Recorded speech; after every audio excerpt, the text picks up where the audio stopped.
오늘 우리에게 주시는 하나님의 말씀은 잠언 23장 24절부터 25절까지, 에베소서 6장 1절부터 2절까지 말씀입니다.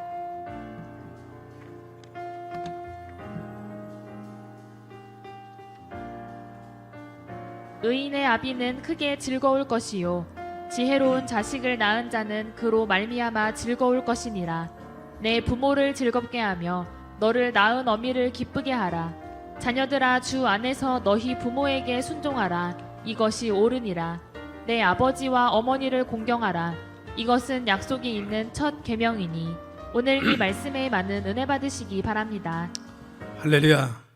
자유산 인사입니다. 주님의 이름으로 사랑하고 축복합니다. 다사원 인사합니다. 하나님께서 함께 하십니다.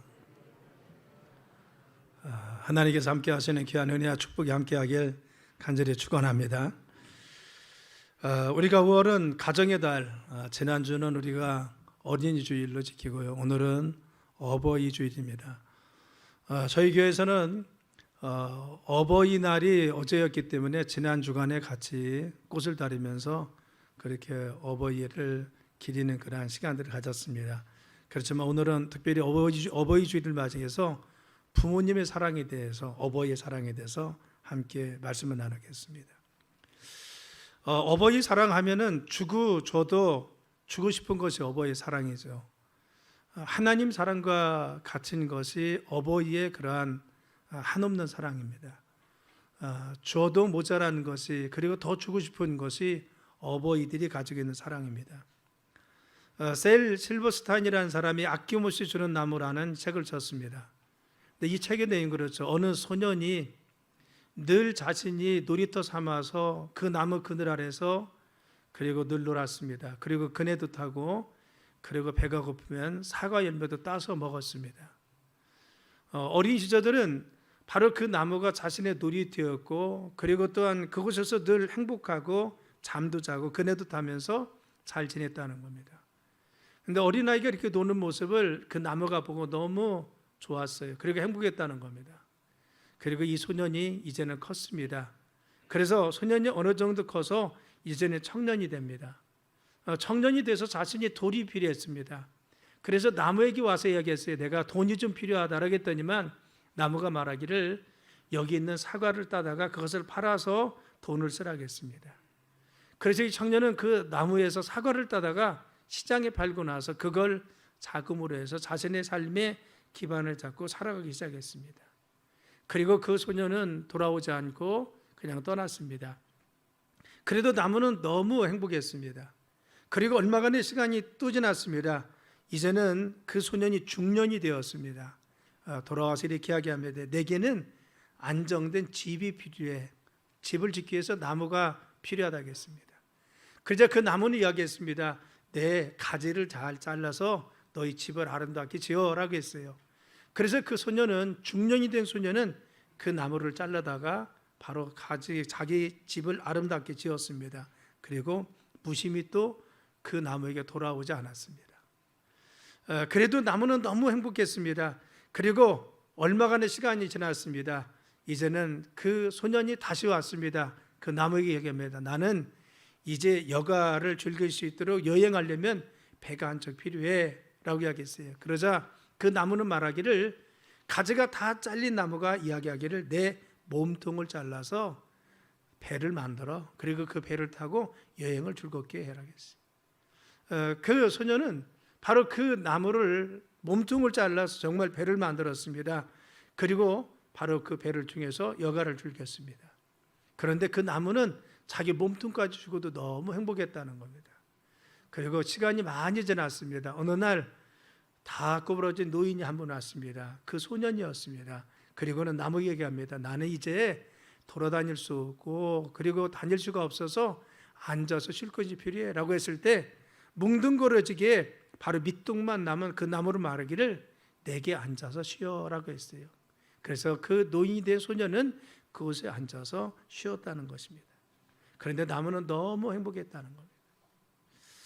이 동화 속의 나무는 무엇을 상징하고 있습니까? 아낌없이 주는 사랑을 이야기합니다. 우리가 더 크게 얘기하면 하나님의 사랑을 이야기할 수 있고, 이것을 아낌없이 주는 부모님의 마음과 같은 사랑을 상징하고 있는 것이 그 아낌없이 주는 나무인 것입니다. 주고 저도 더 주고 싶은 것이 부모님의 심정이고 마음이죠. 자녀들이 그것을 우리가 안다는 것은 오랜 기간이 지나야 그 부모님의 심정을 알 수가 있습니다. 그런데 바로 이 애틋한 마음을 가지고 있는 것이 부모님의 마음이라는 겁니다. 어버이날에 대한 유래는 미국의 안나 자비스라고 하는 부인에게서 시작됐습니다. 자비스 부인은 특정한 날을 정해서 부모님의 은혜를 기리게 활동했습니다. 그것을 1913년 5월 둘째 주일로 정해서 세계적으로 바로 어버이를 기리는 날로 행사를 하고 있는 것입니다. 우리나라는 5월 8일 날 원래 어머니 날이었죠. 그런데 1973년에 아버지들이 데모를 했습니다. 왜 어머니 날만 있고 아버지 날은 없냐 해서 5월 8일을 그 이후에 어버이 날로 바꾸어서 지금 지키고 있습니다. 처음에는 카네이션을 누가 달았느냐? 자녀들이 달았습니다. 양가 부모가 자기 부모가 계신 분들은 빨간 카네이션을 달고 부모가 계시지 않는 분들은 하얀 카네이션을 자녀가 달았어요. 근데 이것을 바꾸어서 부모님께 달아드리면 풍습으로 지금은 우리가 그렇게 지키고 있는 겁니다. 여러분, 부모님에게 카네이션 달아드렸었습니까? 우리가 어제였습니다. 5월은 가정의 달이죠. 첫째 주일은 어린 주일입니다. 둘째 주일은 어버이 주일입니다. 우리가 어버이 주일을 맞이해서 무엇을 생각해야 됩니까? 그것은 어버이의 사랑에 대해서 기억해 보자는 겁니다. 그리고 어버이에 대해서 우리가 어떻게 해야 되냐, 어떤 것을 해야 되는 것이 자녀들이 마땅한 도리냐, 그래서 어버이를 어떻게 사랑할 수 있느냐라는 것이죠. 첫째는 에베소 6장이 말씀하시길 공경하라 했어요. 너희들이 부모님을 공경하라. 1절과 2절이면은 자녀들아 주 안에서 너희의 부모에게 순종하라 이것이 옳으니라. 내 아비와 어머니를 공경하라 이것이 약속 있는 첫 계명이다 했어요. 하나님께서 인간에게 내리신 첫 계명이 무엇이냐? 내 부모를 공경하라는 것이죠. 부모를 존중하고 부모의 공경하는 마음을 가지라는 것이죠. 여러분, 공경은 국어사전에 잘 이렇게 나옵니다. 남을 대할 때 몸가짐을 조심스럽게 알고 받드는 것입니다. 내가 정말 그분을 대할 때 어떻게 되느냐? 몸가짐을 조심스럽게 하는 겁니다. 그리고 정말 몸가짐을 바를 가지 정말 내가 최선을 조심스럽게 하면서 그를 받드는 겁니다. 그리고 예의 바른 태도로 받들어 모심입니다. 내가 예절도 갖추고 조심스럽고 예의도 바르고 그런 태도로서 그분을 받들어 모시는 것이 무엇입니까? 공경이라는 겁니다. 그래서 윗 어른에 대해서 공경하라는 것은 자기를 낮추면서 예의 바르게 정성을 다해서 받들고 높여드리는 것이 공경이라고 하는 것입니다. 그렇기 때문에 공경은 마음에서부터 우러나와야 됩니다. 그냥 하는 것이 아니라 마음에서 우러나와서 그분을 높여드려야 됩니다. 그리고 예의 바르게 해야 됩니다. 조심스럽게 해야 됩니다. 그리고 받들어 모셔야 됩니다. 이런 행동과 우리의 바로 마음의 자세, 자발적인 자원하는 태도, 이것이 무엇입니까? 공경이라고 하는 의미인 것입니다. 우리가 부모를 공경하라는 것은 이와 같이 예의 바르게 우리가 정말 최선을 다해서 조심스럽게 바로 받들어 모시는 것이 부모님을 공경하라, 어른을 공경하라는 성경의 뜻인 것입니다. 요즘 우리가 탈권위 시대에 살고 있습니다. 탈권위 시대는 누구나 다 한 표입니다. 어른도 18세 이상 대인 청소년도 다 한 표입니다. 그래서 바로 이와 같이 정말 한 인격을 굉장히 존중히 여깁니다. 굉장히 소중한 것이죠. 하나님께서도 한 사람 한 사람을 존귀하게 만드시고 당신의 보배로운 정말 걸작품이라고 말씀하셨습니다. 한 사람 한 사람이 다 소중한 겁니다. 그런데 중요한 것은 이와 같이 탈권위 시대에 사람이 다 똑같다고 하는 것이 한 가지 함정은 무엇이냐? 그것은 노력이나 공로나 은혜에 대해서 지나칠 수가 있다고 하는 겁니다. 물론 사람 위에 사람은 없습니다. 사람은 다 똑같습니다.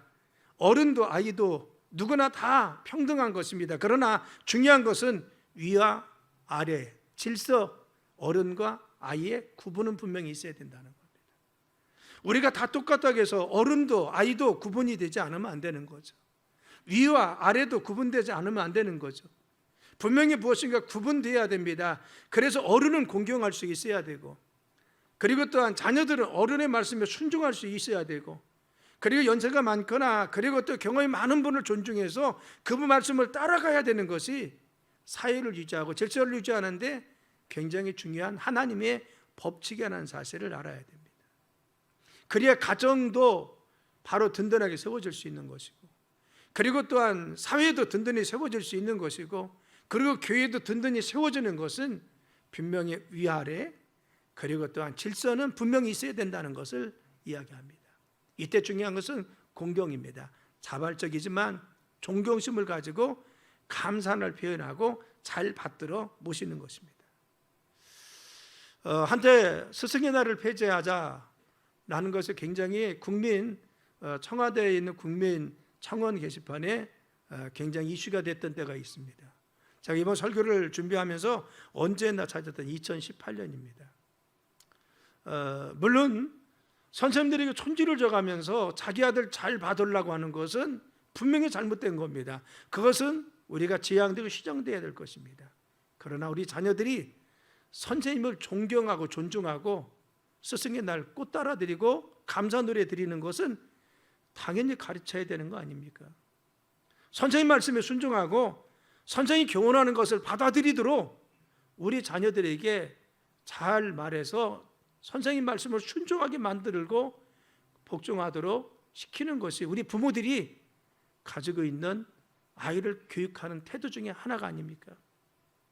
그래서 스승날 폐지하자, 물론 잘못된 것을 고치자, 이건 저도 동의합니다. 그러나 중요한 것은 정말 그날 가지고 있는 그 의미, 스승의 은혜를 기억하고 스승의 은혜에 대해서 보답하는 마음을 조금이라도 표현한 것은, 그것은 여러분 우리는 가르치고 그리고 권장해야 되는 것이 바로 마땅한 거라고 저는 생각합니다. 김영란법이 제정될 때 저는 대학에서 아이들을 가르쳤습니다. 그런데 대학에서 그때 문제된 건 뭐냐? 김영란법이 대두되면서 어떤 이야기가 나왔느냐?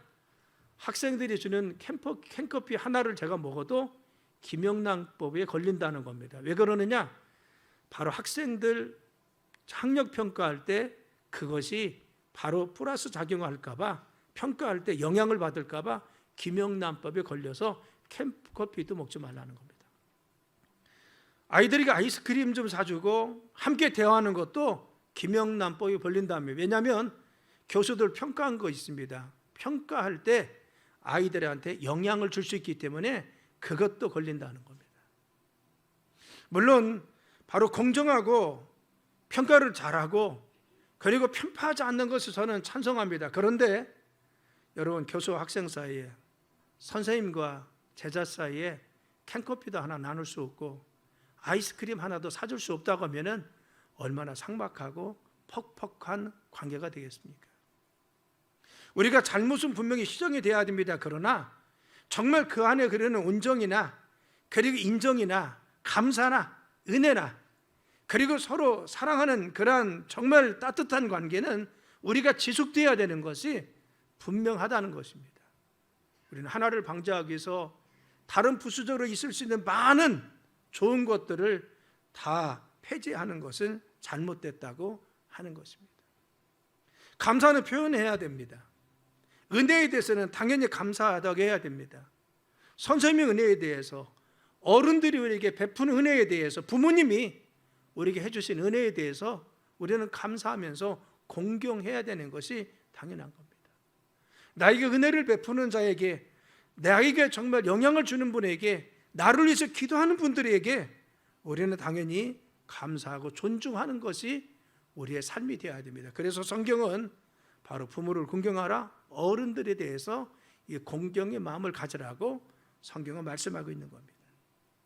우리 기독교인들이 먼저 가정에서나 학교에서나 교회에서나 그리고 사회에서 먼저 해야 될 것은 무엇입니까? 어른들을 공경하고 위의 사람들을 공경할 수 있는 마음의 자세를 갖는 것이 중요하다는 겁니다. 우리가 부모나 어른이나 권위자를 존중하고 섬기는 것이 내 자존심을 상하게 하는 겁니까? 내가 어른들이나 위의 분들을 내가 잘 존중하고 섬긴다고 해서 우리 권위가 떨어지는 겁니까? 그건 아니잖아요. 내가 정말 부모님을 잘 섬긴다고 해서 내 권위가 떨어집니까? 내 자존심이 무너집니까? 아니라는 겁니다. 중요한 것은 바로 우리가 탈권위 시대에 살고 있을지라도, 정의사회를 외치고 있을지라도 인간의 본분으로서 마땅해야 될 우리의 본분은 당연히 해야 되는 것이 우리 인간의 본래의 바로 의무라고 하는 것을 기억해야 됩니다. 예수님의 리더십을 한마디로 표현해 뭐예요? 종의 리더십입니다. 섬기는 리더십이었습니다. 예수님은 하늘 보좌를 버리시고 이 땅에 낮은 자로 왔어요. 천하게 와서 우리를 섬기며 끝까지 당신의 생명까지 바쳐서 우리를 구원해 주신 분이 예수님의 섬김이었습니다. 예수님의 고상한 낮아짐, 고상한 겸손함, 그 고상한 낮아짐의 은혜가 정말 우리가 존중스러운 거죠. 그런데 예수님을 향해서 우리가 예수님 너무 높잖아요, 낮아지세요. 예수님 교만해지면 안 됩니다, 낮은 자세이세요. 우리가 그렇게 요구할 수 있습니까? 할 수 없는 겁니다. 강요할 수는 없는 겁니다. 그래서 그분의 낮아짐에 대해서 우리는, 그분의 섬김에 대해서, 그분의 사랑에 대해서 우리는 감사할 뿐이라는 것입니다. 그래서 우리가 예수님대로 예수님 겸손해지세요, 낮아지세요, 이건 무엇입니까? 불신앙이라는 것입니다. 우리 어른들에 대해서도 늘 가지고 있는 마음이 이래야 된다고 생각합니다. 내가 요구하는 것만 이야기하지 말자는 겁니다. 마땅히 존경해야 될, 그리고 또한 대접받아야 될 어른들에 대해서, 부모님에 대해서 우리는 늘 자세는 무엇입니까? 부모님 좀 낮아지세요, 겸손해지세요, 잘 섬기세요 하지 말고 우리가 그분들의 섬김이 마땅한 자세입니다. 학교에 가서는 선생님을 잘 섬기고 공경해야 되고, 그리고 직장에서나 사회에서나 교회에서는 권위자들을 우리가 잘 섬기고 받들어드리고 인정해드리고, 가정에서는 바로 어른이나 부모님을 잘 공경하는 것이 바로 우리들이 마땅해야 될 삶의 기본적인 것입니다. 그래서 어버이날 첫 번째 주의는 무엇입니까? 공경하자는 겁니다. 누구를? 어른을. 우리 부모님을 공경하고, 그리고 어른들을 공경하고, 그리고 또한 권위자들을 공경하고, 공경하는 사회, 공경할 수 있는 가정, 공경하는 공동체가 될 때 아름다워질 수가 있다는 겁니다. 두 번째는 우리가 어버이 주일에 부모님을 향해서 어떻게 해야 됩니까? 공경할 뿐만 아니라 기쁨을 드리자는 겁니다. 그래서 잠언 23장 24절 25절에는 의인의 아비는 그게 즐거울 것이요 지혜로운 자식을 낳은 자는 그로 말미암아 즐거울 것이니라. 내 부모를 즐겁게 하며 너를 낳은 어미를 기쁘게 하라겠어요. 여러분, 이 말씀에서 보면요, 우리가 부모를 즐겁게 하고 너를 낳은 어미를 기쁘게 하라겠어요. 초점이 어디 있습니까? 내가 기뻐서 하는 그 일을 통해서 부모님께 드리는 것이 아니라 초점이 부모님이 기뻐하느냐, 그겁니다. 부모님이 즐거워하는 일을 내가 하고 있느냐, 부모님 정말 기뻐하는 일을 내가 하고 있냐, 그거죠. 우리는 그냥 그렇죠. 나는 잘하고 있어요. 얼마나 잘하는지 몰라. 용돈도 드리고요, 가끔 전화도 드리고요, 나는 잘해요 라고 합니다. 내 관점입니다. 정말 부모님이 원하시는 것이 무엇입니까? 가끔 먹을 거 한 번씩 사드리는 것이 부모님이 정말 원하는 겁니까? 아니면 부모님이 정말 우리에게 요구하는 것이 무엇입니까? 말씀은 못 하셔도 그분이 정말 우리에게 이렇게 해줬으면 좋겠어 라고 기뻐하시는 것이 무엇입니까? 그것이 무엇인지 부모님을 기쁘게 해드리라는 겁니다.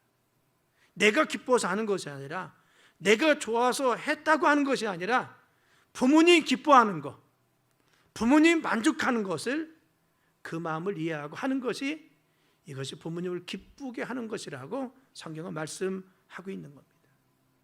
작은 선물 하나 하더라도 관점이 부모님 관점에서 해드려야 되고, 무슨 말씀을 하든 무슨 행동을 하든 따뜻한 사랑이 그 안에 깃들여 있고 부모님 정말 기뻐할 수 있는 것을 그 관점에서 하라는 거죠. 두 번째, 기쁨은 무엇입니까? 부모님 어떻게 기뻐합니까? 말씀을 잘 청종할 때 기뻐합니다. 그래서 잠언 23장 22절에 너를 낳은 아비에게 청종하고 라고 했어요. 청종은 무엇입니까? 히어링만 하지 말라는 겁니다. 히어링은 그냥 듣는 겁니다. 말씀하세요. 듣고 있습니다. 그런데 히어링만 하지 말고 흘려보내지 말고 리스닝 하라는 겁니다. 잘 귀 기울여서 경청하라는 거죠. 애정을 가지고 무슨 말씀하시는지 집중해서 잘 들으라는 겁니다. 그래서 우리 자녀들이 정말 이같이 잘 귀 기울여 듣는구나, 나를 정말 존중하는구나 느낄 수 있도록 만들라는 겁니다. 부모님이 10번을 말씀하셔도 50번을 말씀하셔도 100번을 말씀해도 기울여 잘 들으라는 거죠. 저희 아버님이 신앙생활을 잘 하시기 전에 약주를 가끔 잡수고 오시면요, 저희가 다정하게 앉아 있다가도 아버님 약주 잡수시고 떴다 하면요, 대문에서 소리 나면 저희들은 각자 방으로 흩어졌습니다. 왜? 붙잡히면 그 말씀 또 들어야 됩니다. 한 시간 들어야 됩니다. 그러니까 다 흩어졌습니다. 연세가 드시고 나니까 그런 말씀은 안 하시지만 이전에 하신 말씀을 자꾸 기억력이 없어서 그런지 또 반복해서 하세요. 또 하신 말씀 또 붙잡고 하고, 몇 달 뒤에 가서 또 한 번 또 들으면 또 하시고, 이게 부모님이 상기하라고 하시는지 기억력이 떨어져 그런지 연세가 많이 이렇게 말씀을 하십니다. 근데 중요한 것은 무엇입니까? 부모님 말씀을 잘 귀 기울여 듣자는 겁니다. 우리 그렇죠. 때로 인내심이 없어서 부모님이 말씀하실 때 지난번 말씀하셨잖아요. 그리고 무시할 수 있습니다. 그런데 그래서 정말 부모님이 어떤 의도에 하시는 건지 모르기 때문에 우리는 귀 기울여 잘 듣는 것이 자녀들이 리스닝하는 겁니다. 특히 여기 젊은이들은요, 부모님 말씀하시는 거에 대해서 그냥 흘러보냅니다. 왜? 가치관이 다르고, 그리고 시대에 좀 다르기 때문에 부모님 말씀하시니 너무 고리타분합니다. 늘 교만하는 것 같습니다. 그런데 부모님이 왜 하시겠습니까? 사랑하기 때문에 하는 겁니다. 저희 큰 지원 지원 전도사가 전에 할머니, 어머니 저희 집에 계실 때 그런 얘기를 했어요.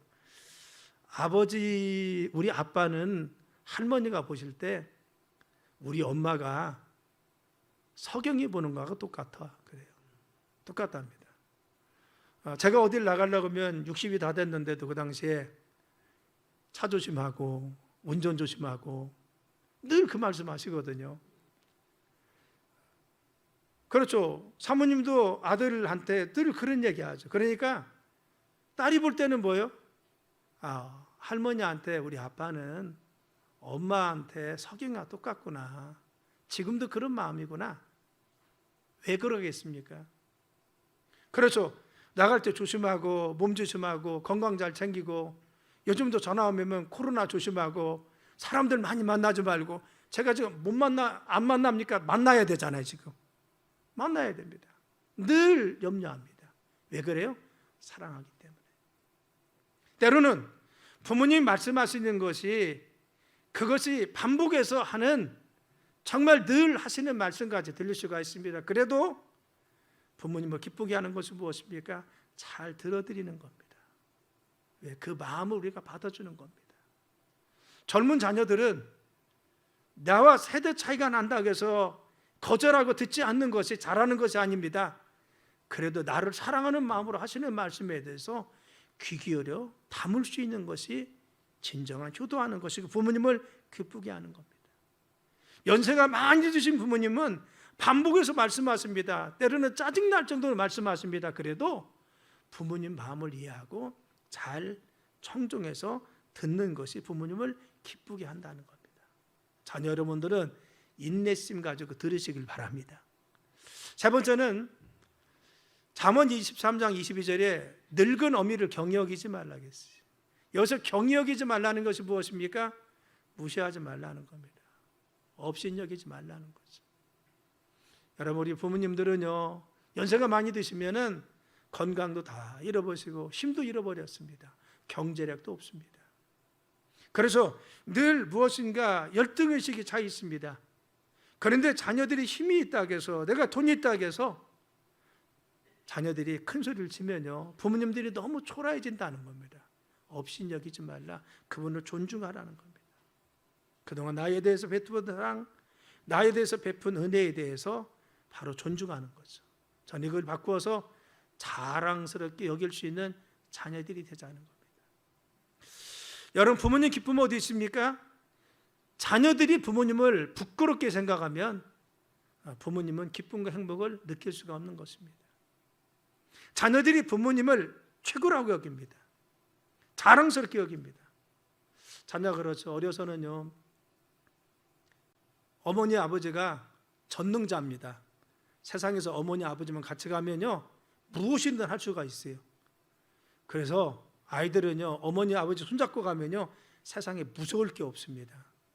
근데 이 아이들이 초등학교쯤 들어가면 우리 엄마 아빠도 못하는 게 있네 느끼기 시작합니다. 뭔가 좀 못하는 것이 있구나 느낍니다. 중학교쯤 들어가면 어떡합니까? 우리 엄마 아빠는 나랑 좀 생각이 좀 틀려. 구시대 같아. 그렇게 느끼기 시작합니다. 특히 사춘기에는 그렇죠. 뭔가 좀 달라 생각합니다. 그리고 대학쯤 들어가면 어떡하면 청년 때는요 나보다 못해 이 생각이 듭니다. 여기 젊은 청년들이나 중고등학생들 둔 부모님들 그렇죠. 컴퓨터 아이들만큼 못합니다. 그리고 핸드폰 다룰 수가 없습니다. 저도 그렇습니다. 내가 막히면요 아이들한테 맡깁니다. 어떻게 하냐 이것 좀 해줘라. 그러니까 그 아이들이 어떻게 하겠어요? 나보다 못한 것이 있네. 그때 그렇게 느낍니다. 그런데 철이 드는 건 언제요? 결혼하고 나서 철이 듭니다. 그때서야 부모님이 이랬구나. 이런 사랑으로 나를 키웠구나. 저 같은 경우는 아이 둘 키우기 힘든데 우리 부모님은 구남이 어떻게 키웠을까? 이런 마음이 드는 거예요. 정말 어떻게 키웠을까? 그런 은혜에 대해서. 그렇죠. 이전에는 청소년 시기에는 어머니 아버지는 구닥다리야, 꼰대야 이렇게 이야기합니다. 그러나 점점 반항했지만 그러나 나보다 못한다고 했지만 그러나 시간이 지나고 나면 부모님을 존중하는 마음이 그 마음속에 생긴다는 겁니다. 부모님은 어떻게 기쁩니까? 자기 부모에 대해서 늘 자랑스럽게 여기고 우리 어머니 아버님 나를 위해서 최선을 다한 모습에 대해서 늘 귀히 여기면서 그걸 자랑스럽게 부모님에 대해 감사를 표현하는 것을 부모님이 기뻐하는 겁니다. 경히 여기지 말라. 부모님을 자랑스럽게 여기고 부모님 하신 은혜에 대해서 우리가 말할 수가 있어야 됩니다. 네 번째는 잘 모시라는 겁니다. 여기서 잘 모신다는 것은 꼭 요즘 집에서만 모셔야 되냐, 저는 그 개념은 좀 떠난 시대라고 봅니다. 그러나 잘 봉양해 드리는 것이 자녀들의 의미인 것입니다. 마땅히 자녀들은 바로 부모님을 잘 봉양해야 됩니다.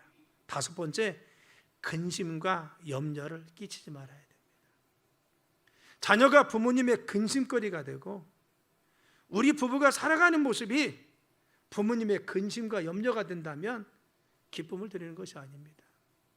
우리 가정이 살아가는 모습이 부모님에게 근심과 염려를 준다. 이것은 좋은 자녀가 아닙니다. 여러분, 부모님에게 기쁨을 줄 수 있는 삶이 되어야 됩니다. 잠언 10장 1절에 말씀하시기를 지혜로운 아들은 아비를 기쁘게 하거니와 미련한 아들은 어미를 근심하게 한다 했어요. 여러분, 지혜로운 아들은 아비를 기쁘게 합니다. 부모님이 자녀를 생각할 때마다 기쁨이 있어요. 자녀의 부부를 볼 때 정말 기뻐요. 자녀의 가정을 생각하면 정말 기쁩니다. 그런데 미련한 자는 어떡합니까? 어미를 근심시키는 거예요. 우리가 지혜롭지 못한 것은 내 부모님 근심시키는 것이 지혜롭지 못한 겁니다. 잠언 17장 21절에 미련한 자를 낳은 자는 근심을 당하나니 미련한 자의 어비는 낙이 없는 자라 했어요. 미련한 자를 낳았다는 건 뭡니까? 자녀가요 이와 같이 늘 근심과 걱정만 끼치는 그런 자녀는 미련한 자녀라는 겁니다. 그런데 미련한 근심과 걱정만 늘 부모님께 끼치는 자녀를 둔 사람은요 부모가 낙이 없다는 겁니다. 사랑 여러분, 자녀의 삶이 불안하면 부모가 낙이 있겠습니까? 자녀의 삶이 늘 불안정합니다. 그리고 늘 근심거립니다. 부모는 낙이 없습니다. 자기가 먹고 입고 쓰는 것이 자신의 삶이 아무리 풍요로워도 자녀가 정말 즐겁고 기쁘고 잘 살지 못하면요, 행복하지 못하면요, 부모는 자신의 행복과는 전혀 관계없이 근심과 염려밖에 없습니다. 그래서 우리는 부모님에게 정말 즐거움을 줄 수 있도록 우리가 기쁨을 줄 수 있는 정말 그런 자녀가 되어야 됩니다. 기쁨의 소식을 전하고, 우리의 살아가는 모습이 부모님 보실 때 정말 잘 살지는 못해도, 내가 높은 권력 갖지 못해도 부모님 보실 때 정말 잘 산다, 기쁨을 줄 수가 있어야지. 그래서 그런 모습을 보이는 것이 우리가 부모님에게 잘하는 겁니다. 잠언 17장 25절에 보면 미련한 아들은 그 아비를 근심되게 하고 어미의 고통이 되느니라. 사랑하는 여러분, 부모님에게 근심 걱정을 끼치지 않도록 우리 부부가 행복해야 됩니다. 아멘. 정말 우리의 가정이 행복한 가정이 돼야 돼요. 우리의 살아가는 모습이 정말 잘 살아가야 됩니다. 신앙생활도 우리가 잘 해야 됩니다. 왜? 부모님이 근심거리가 되면 안 돼요. 우리의 신앙의 모습, 우리의 부부의 모습, 우리 가정의 모습, 우리가 사회에서 살아가는 모습이 부모님의 근심이 되면 안 되죠. 그래서 부모님에게 기쁨이 돼야 됩니다. 여섯 번째는 부모님의 흠을 드러내지 말자는 겁니다. 우리 부모님 완벽하십니까? 못합니다. 때로는 결점도 있고 단점도 있을 수가 있습니다. 그래서 돌이켜보면 우리 어머님, 아버님 이것도 좀 고쳤으면 좋겠고, 나는 이전엔 다 완벽한 줄 알았는데 이것도 좀 문제가 있고, 그런 거 분명히 있습니다. 근데 중요한 것은 이제 우리가 부모님을 모시는 입장이면 흠을 가려주고 덮여줄 수가 있어야 돼요. 노아의 아들이었던 함은요, 아버지의 수치를 드러냈습니다. 그래서 결국은 저주를 받습니다. 그런데 나머지 두 아들은 뒷걸음져서 아버지의 하체 흠을 가려주어서 그런 축복된 삶을 살았습니다. 이제 부모님의 약점이고 결점이 있을지라도 허물을 덮어주면서, 그리고 믿음으로 용기를 심어주고, 그리고 따뜻하게 기쁨을 줄 수 있도록 노력해야 됩니다. 그래서 부모의 흠을 드러내지 말자는 겁니다. 일곱 번째, 원망하지 말아야 됩니다. 여러분, 왜 부모님께 원망할 수 있는 것들이 왜 없을까요? 나를 그때 가르쳐 줬으면, 나에게 그와 같이 상처를 주지 않았으면, 나에게 그렇게 해줬으면, 이런 바람이 자녀들이 다 있습니다. 그런데 중요한 것은 여러분, 그것이 원망이 되거나 불평이 돼서는 안 된다는 겁니다. 물론 그때 부모님이 조금 소홀했던 것이 있을 수가 있어요. 왜? 너무 힘들어서 그럴 수도 있고, 또 사정이 안 돼서 그럴 수도 있고, 마음이 여유가 없어서 그럴 수도 있습니다. 그런데 지금 원망해서 어떻게 합니까? 그래서 원망하지 말자는 겁니다.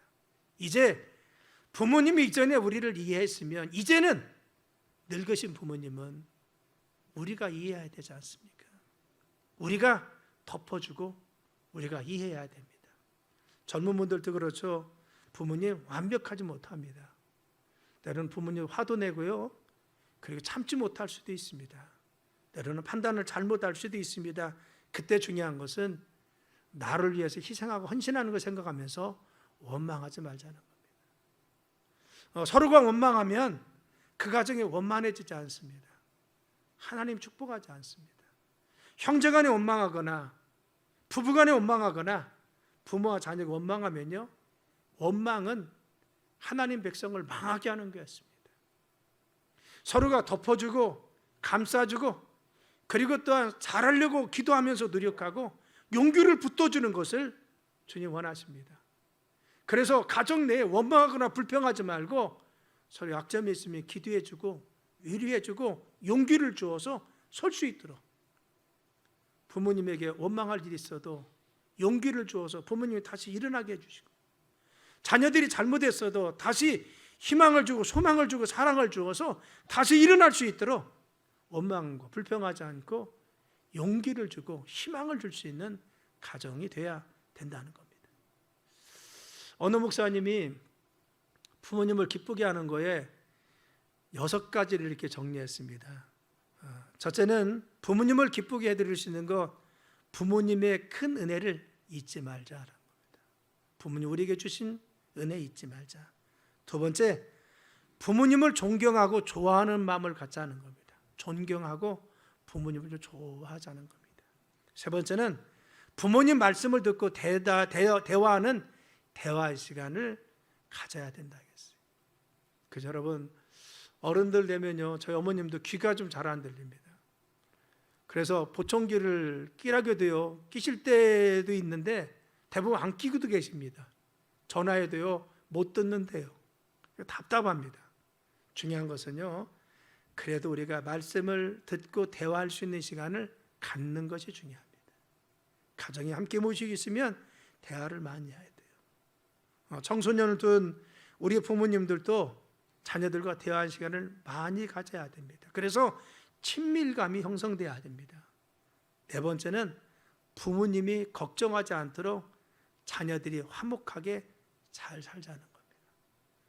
부부간에도 잘 살아야 되고 그 가정도 화목한 가정이 돼야 되고 형제간에도 화목해야 부모님이 기쁜 거죠. 그래서 이렇게 화목하자는 겁니다. 다섯 번째, 부모님의 필요를 잘 공급해 드리자는 겁니다. 무엇이 필요한지 잘 공급해 드리자는 겁니다. 연세가 드시면 세 가지 서글픈 것이 있대요. 저 때는 아픈 것이 많아서 서글프대요. 아픈 것이. 저희 아버님, 어머님 95세잖아요. 그런데도 아유, 왜 이렇게 아픈지 몰라. 옛날 같지 않아. 옛날 같지 않죠. 95세인데. 늘 항상 한 60이신 줄 알아요. 옛날 같지 않대요. 아픈데요. 두 번째, 외로움을 잘 탄대요. 외롭답니다. 세 번째는요, 배가 자주 고프대요. 잡수셔도 금방 배가 고픈대요. 많이 드시지 못하고. 그렇죠. 부모님의 필요를 잘 공급해 드리는 거예요. 여섯 번째는요, 부모님과 함께 신앙생활에서 천국 가게 하는 겁니다. 가장 중요한 거죠. 부모님을 우리가 잘 모셨어도, 부모님께 기쁨을 드렸을지라도 부모님이 그 영혼이 지옥 가면 어떡합니까? 끝까지 신앙을 고백하게 하고 복음을 제시해서 신앙생활을 할 수 있도록, 예수님을 고백할 수 있도록 우리가 복음도 제시하고 기도하면서 천국 가게 하는 것이 자녀가 부모님을 기쁘시게 하는 줄 믿습니다. 한 주간 동안 부모님에 대해서 깊이 새기는 시간들 되기 바랍니다. 이번 주 한 주간 부모님을 따뜻하게 해드리고 전화도 해드리고 부모님 은혜, 특히 어른들의 은혜에 대해서 깊이 생각합시다. 지난 주간에 우리 여선교회에서 우리 어르신들한테 한 100여 분에게 죽을 써서요, 많이는 아니지만 죽을 써서요, 전복죽을 써서 그리고 김치도 담가서 다 배달해 드렸습니다. 못 받으신 분은 좀 젊어서 못 받으셨으니까요, 연세 드신 분들은 다 드렸습니다. 얼마나 소중한지 왜 우리가 공경하는 것이 마땅한 도리인 줄 믿습니다. 어른을 공경하고 어버이를 공경하는 여러분의 삶이 되길 예수님의 이름으로 축원합니다. 기도합니다. 하나님, 저희들이 공경하는 마음의 자세를 갖게 도와주시고 부모님을 기쁘시게 해드릴 수 있는 삶이 되게 도와주옵소서. 어른을 늘 공경하게 하고 어른을 잘 받드는 사이가 되게 하시고 이 재단 되게 도와주셔서 하나님의 질서가 이 재단을 통해서 온전히 흘러갈 수 있도록 우리의 가정도 주님의 뜻 가운데 온전히 세워지도록 주님께서 붙들어 주옵소서. 특별히 이 땅에 있는 어버이들을 축복하여 주옵소서. 노고하시고 애씀을 주님 기억하시고 위로하시며 하나님 그 기쁨이 늘 넘치도록 축복하여 주옵소서. 예수님의 이름으로 간절히 기도드렸습니다. 아멘.